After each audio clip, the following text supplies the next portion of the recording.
Have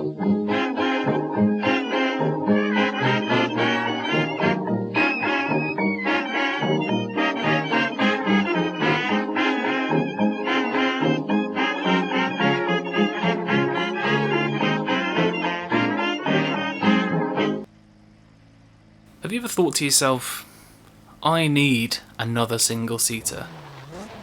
No? Nah, no one does, do they?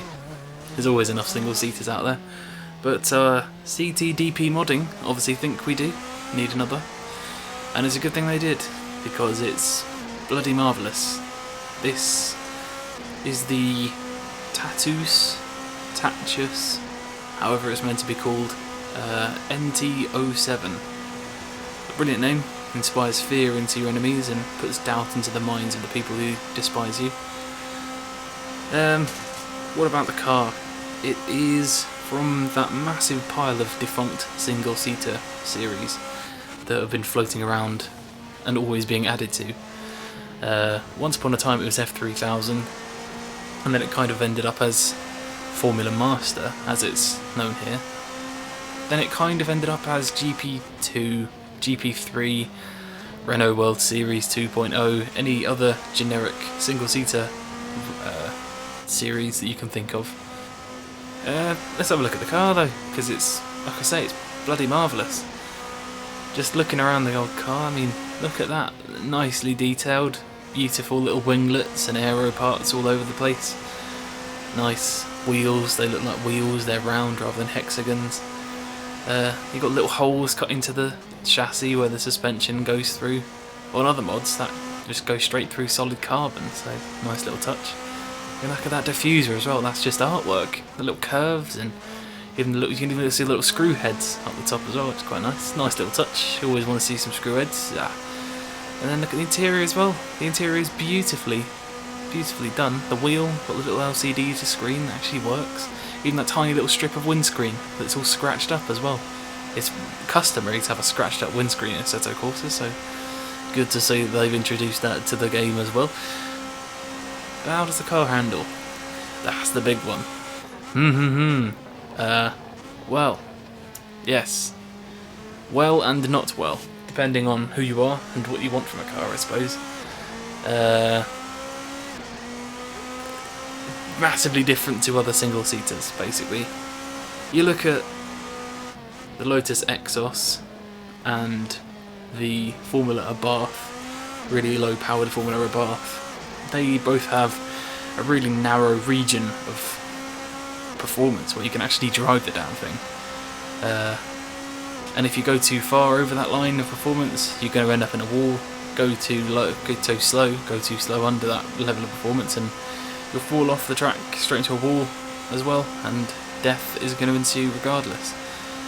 On this, that avenue of performance is much bigger, huge even, so it kind of makes the car quite easy to drive, really, which is a good and bad thing, I suppose. I mean, it feels a lot less rewarding to drive as a result of it, which is kind of disappointing, I suppose, but it does allow you to focus on your racecraft, and that's a good thing. I mean, I say it's easy to drive.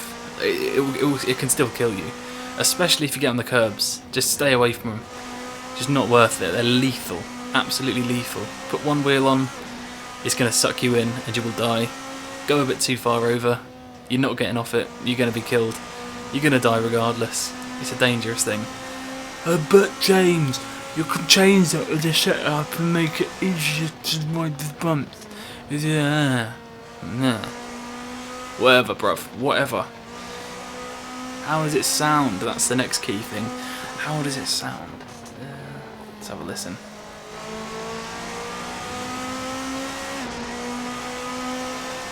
I'd say marvellous as well. Bloody marvellous. Bloody good. These guys know how to make a car or two. They certainly do.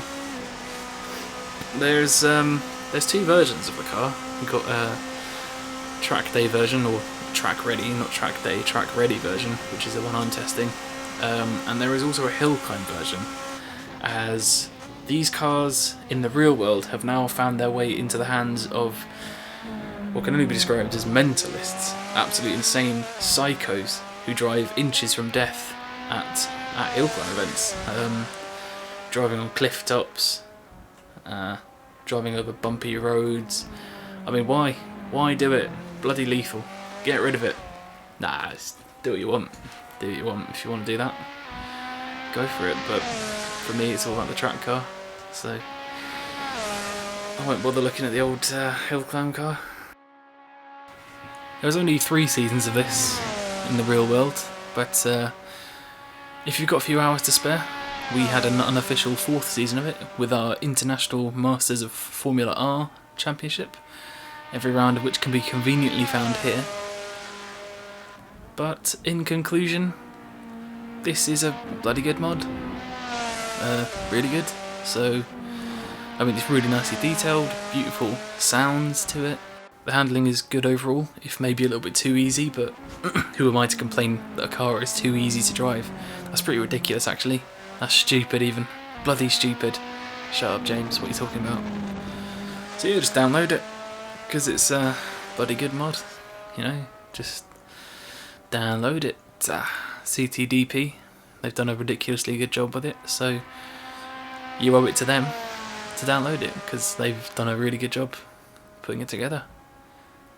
So yeah, get it. Download it. Yep. You could just sit here and watch me drive the car like an idiot, but you could just download it and do it yourself and trust my word of how good it is. So get it now. Strike it while it's hot.